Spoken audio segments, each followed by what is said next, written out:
மூச்சு கொடுத்து முகிழ்த்தவா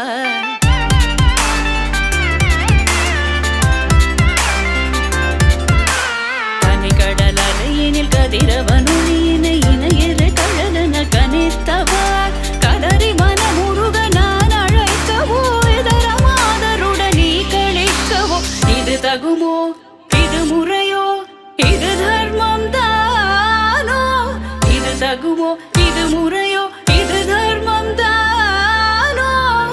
குழலூதிடும் பொழுது ஆடிடும் குழைகள் போலவே மனது வேதனை நிகழ்வோடு அலை பாயுதே கண்ணா என் மனமிக அலை பாயுதே